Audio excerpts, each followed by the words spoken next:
રાજ્યોના મહાજંગ વિશેની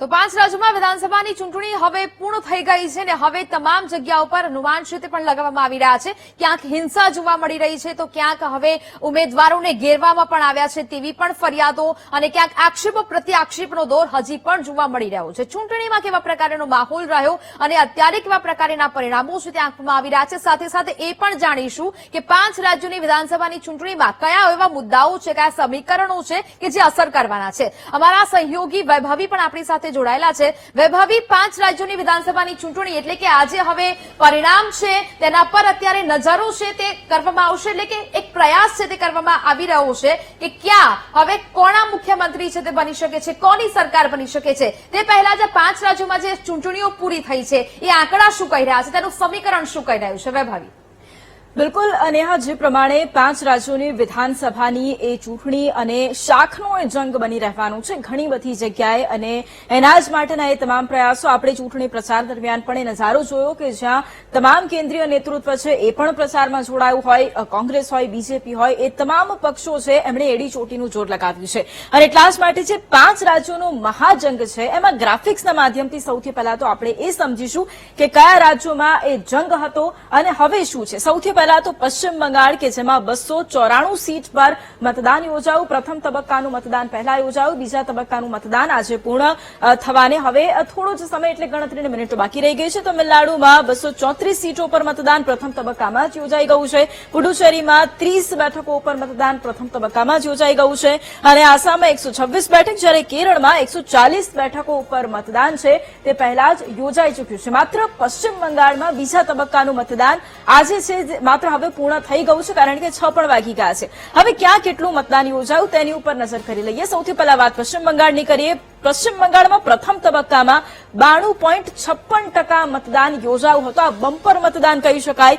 બીજા તબક્કામાં 5 વાગ્યા સુધીના આંકડા હું આપને જણાવી રહ્યું છું કે જ્યાં 90% મતદાન યોજાયું છે, એટલે કે હજુ પણ 1 કલાકનો એ સમયગાળો કે જ્યાં સાંજના સમયગાળામાં વધુ મતદાન થતું હોય છે. પ્રથમ તબક્કામાં એ રીતે થયું હતું, એટલે બીજા તબક્કામાં પણ એવું થઈ શકે છે, એટલે એના પણ આંકડા આવશે સામે. એટલે ત્યાં પણ એક બીજા તબક્કામાં પણ બમ્પર મતદાન થયું છે દેખાઈ રહ્યું છે. તમિલનાડુની વાત કરી લઈએ. 85.1% મતદાન તમિલનાડુમાં થયું છે. આસામમાં 85.91% મતદાન નોંધાયું છે. એટલે આ વખતે આ 5 રાજ્યોમાં જે રીતે મતદાન થયું છે એમાં પ્રજાએ ખરેખર તમામ રાજકીય પક્ષોને પણ ચોંકાવી દીધા છે. પુડુચેરીની વાત કરીએ, કેન્દ્ર શાસિત પ્રદેશ છે, 89.87% મતદાન ત્યાં થયું છે અને કેરળમાં 78.27% મતદાન થયું છે. આ 5 રાજ્યોમાં કેટલું મતદાન થયું અને બમ્પર મતદાનના આંકડા પણ હવે મેં જણાવ્યા. સૌથી પહેલા વાત પુડુચેરી વિધાનસભાની હું કરી લઉં. 30 બેઠકો માટે 294 જેટલા ઉમેદવારો આ વખતે મેદાને હતા. કેન્દ્રીય પક્ષોએ પોતાના ઉમેદવારોને મેદાને ઉભા રાખ્યા હતા અને બીજી તરફ જે પ્રાદેશિક પક્ષો છે તેમણે પણ પોતાના ઉમેદવારોને મેદાને ઉભા રાખ્યા હતા. હવે એનડીએ ગઠબંધનની સરકાર અત્યારે હાલમાં ત્યાં છે. વર્ષ 2021માં જયારે ચૂંટણી થઈ હતી ત્યારે ભારતીય જનતા પાર્ટીના નેતૃત્વવાળી અને ત્યાં જે પ્રાદેશિક પક્ષ છે એમણે સાથે મળી અને સરકાર રચી હતી. મુખ્યમંત્રી એન રંગાસ્વામી માટે આ એક અસ્તિત્વનો જંગ બની રહેવાનો છે, કારણ કે 5 વર્ષની જે સરકાર રહી છે એના જે કામો રહ્યા છે તેના આધારે પ્રજાએ મત કર્યા છે. એટલે આ વખતે શું પુનરાવર્તન થાય છે તેની ઉપર પણ સવાલ રહેવાનો છે. હવે કોંગ્રેસ માટે ઘર વાપસી કેવી રીતે કરવી તે માટે એક પ્રશ્નાર્થ રહેવાનું છે, કારણ કે ઘણા બધા દાવપેચ કોંગ્રેસ દ્વારા પણ અજમાવવામાં આવ્યા છે. હવે એ જોવું રહેશે કે ખરેખર પ્રજા સ્વીકારે છે કે નહીં. રંગાસ્વામી કે જેમને પુડુચેરીના પિતા પણ કહેવામાં આવે છે, શા માટે કહેવામાં આવે છે? તો એનું કારણ એ છે કે કેન્દ્ર શાસિત પ્રદેશનો જે દરજ્જો પુડુચેરીને મળ્યો છે, પરંતુ તેમાંથી પૂર્ણ રાજ્યનો દરજ્જો મળે એ માટેના પ્રયાસો હંમેશાથી તેમણે કર્યા છે અને એટલા જ માટે રંગાસ્વામીના ભરોસે ભારતીય જનતા પાર્ટી પણ છે, પ્રાદેશિક પક્ષના ભરોસે ભારતીય જનતા પાર્ટી છે.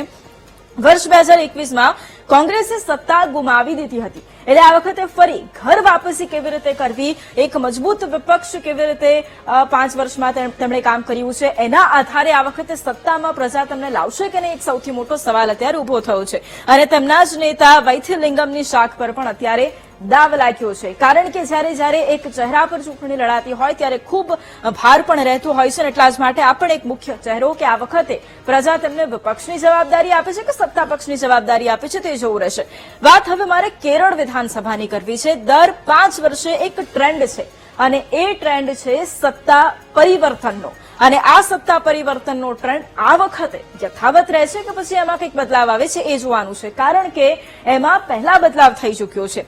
સીપીઆઈના નેતૃત્વવાળી એલડીએફની સત્તા કેરળમાં છે અને ત્યાંના જે મુખ્યમંત્રી છે એ રેકોર્ડ તોડી ચૂક્યા છે. પહેલા દર 5 વર્ષે જ્યારે સત્તા બદલાવાનો ટ્રેન્ડ હોય, પરંતુ ગત વખતે એ ટ્રેન્ડ તેમણે તોડ્યો છે અને એટલા જ માટે એક ખૂબ પ્રભુત્વ તેમનું જામી ગયું છે. તેની સાથે સાથે લોકપ્રિયતા પણ એટલી જ તેમની વધી છે અને એટલા જ માટે એલડીએફની જે સત્તા અત્યારે ત્યાં છે એ ખૂબ મજબૂત માનવામાં આવી રહી છે.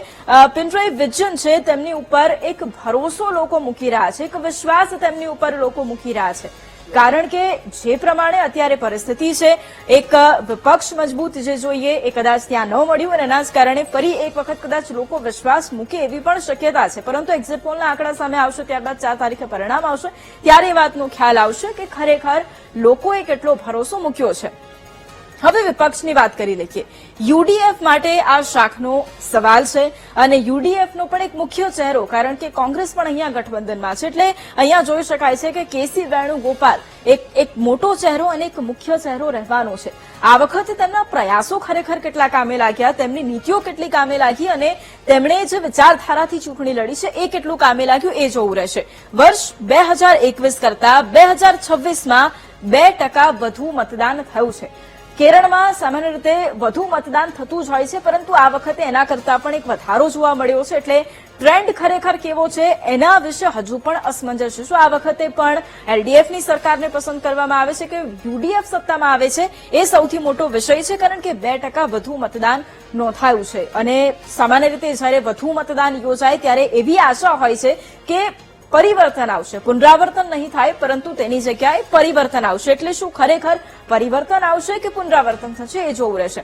હવે આસામ વિધાનસભાની વાત પણ મારે કરવી છે, કારણ કે હિમંતા બિસ્વા શર્મા જે ભાજપનો એક મુખ્ય ચહેરો છે, ભારતીય જનતા પાર્ટીના મુખ્યમંત્રી પણ તેઓ છે, આસામના મુખ્યમંત્રી પણ તેઓ છે અને તેમના જ નામ પર, તેમના જ ચહેરા ઉપર આ વખતે પણ વિધાનસભાની ચૂંટણી છે તે યોજાઈ રહી છે અને આપણે પ્રચાર દરમિયાન એમનો એક આક્રમક અંદાજ, એક આક્રમક મૂડ પણ આપણે જોયો હતો અને જ્યાં તેમાં કોંગ્રેસ પાર્ટી પર હોય, તેમણે ત્યાંના પ્રાદેશિક જે પક્ષો છે તેની ઉપર પણ તેમણે પ્રહારો કર્યા હતા અને એક જે વિવાદ જે છંછેડાયો હતો તેમની પત્નીને લઈને, એમાં પણ એમનો એક આક્રમક અંદાજ જોવા મળ્યો હતો. હવે વાત કોંગ્રેસની કરી લઈએ. કોંગ્રેસનો મુખ્ય ચહેરો છે ગૌરવ ગોગોઈ અને તેમની જે રાજકીય કારકિર્દી છે, વિરાસતમાં તેમને એ રાજકીય કારકિર્દી મળેલી છે, પરંતુ હવે જનતા એમની ઉપર કેટલો વિશ્વાસ આ વખતે મૂકે છે એ જોવું રહેશે, કારણ કે કોંગ્રેસ દ્વારા સતત વર્ચસ્વ સ્થાપવાની એ લડાઈ છે તે અહીંયા રહી છે. કારણ કે એક સમયે ખૂબ સારું શાસન, પરંતુ જ્યારે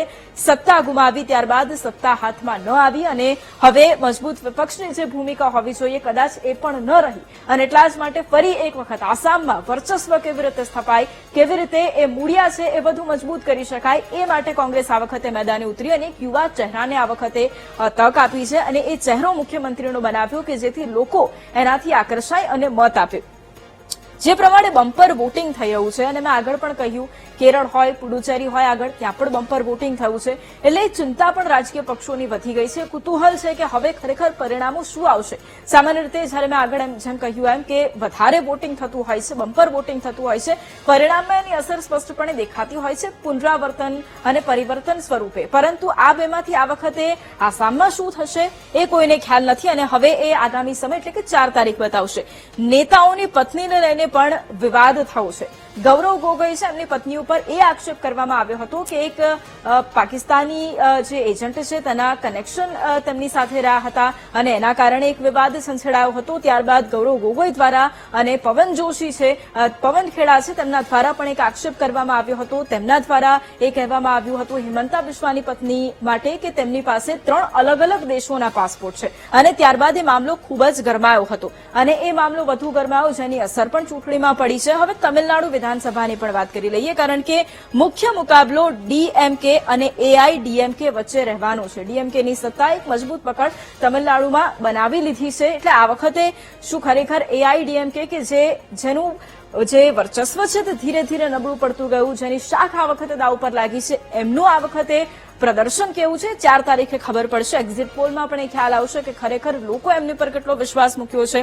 એક્ટર વિજય થલપતિની પણ એન્ટ્રી છે તે રાજકારણમાં થઈ છે. આપણે એ પણ જોયું કે જ્યારે તેમણે પહેલી રેલી યોજી ત્યારે લાખોની સંખ્યામાં ભીડ તેમને જોવા માટે પહોંચી હતી અને એવું અનુમાન હતું કે તેમની એન્ટ્રીથી તમિલનાડુના રાજકારણમાં પણ એક મોટો ઉલટફેર આવી શકે છે. જો કે પરિણામમાં દેખાશે કે નહીં એ સૌથી મોટી વાત રહેવાની છે, કારણ કે તેમની એન્ટ્રી એ ઘણું બધું કહી બતાવે છે. કારણ કે એક તરફ તેમની પાર્ટી જે લોકોની વિચારધારા બદલી રહી છે અને એવામાં ડીએમકે શું એમની પાસે જે લોકો છે, જે પ્રજાનો પ્રેમ છે એ જાળવી રાખશે કે કેમ એ સૌથી મોટો પ્રશ્ન ઉભો થયો છે. ડીએમકેનું કોંગ્રેસ અને સ્થાનિક પાર્ટી સાથે ગઠબંધન છે.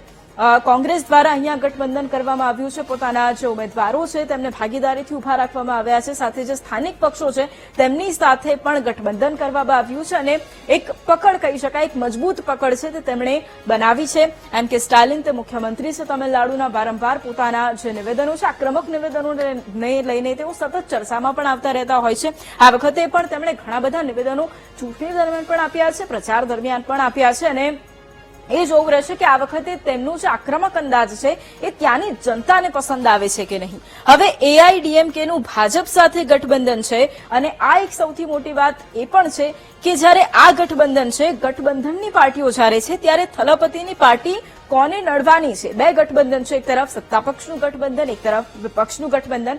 પરંતુ હવે જ્યારે અહીંયા એક ત્રીજો મોટો પક્ષ ઉભરીને થલપતિની પાર્ટી આવતી હોય ત્યારે એ ખરેખર કોને નડવાની છે, કોના મત કાપશે અને આગળ એ પાર્ટીનું ભવિષ્ય શું છે એ આ વિધાનસભાની ચૂંટણી નક્કી કરવાની છે. કે હવે વિજય થલપતિ કે જેઓ રાજકારણમાં આવ્યા એક્ટર છે, પરંતુ ત્યારબાદ રાજકારણમાં તેમણે ઝંપલાવ્યું, રાજકારણ તેમને નડ્યું છે કે પછી તેમને ફળ્યું છે એ આગામી સમય બતાવશે.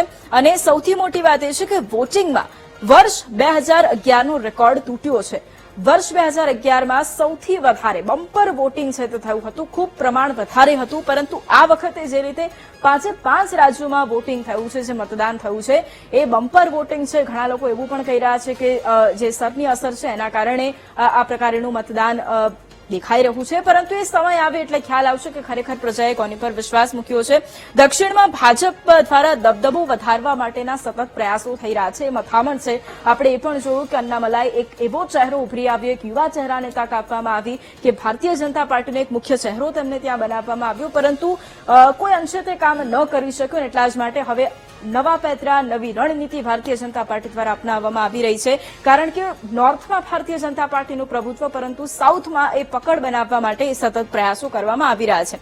પશ્ચિમ બંગાળની વાત કરીએ, 2 તબક્કામાં મતદાન યોજાયું અને એ બંને તબક્કામાં મતદાન એનો જંગ એ લોહિયાળ પણ સાબિત થયો છે. સામાન્ય મતદાન નથી થયું, પરંતુ કેટલી જગ્યાએ આપણે એ પણ જોયું છે કે જ્યાં ખૂબ વિવાદ પણ થયો છે. ભારે વિવાદ વચ્ચે સુરક્ષા વ્યવસ્થા પણ ગોઠવવામાં આવી છે.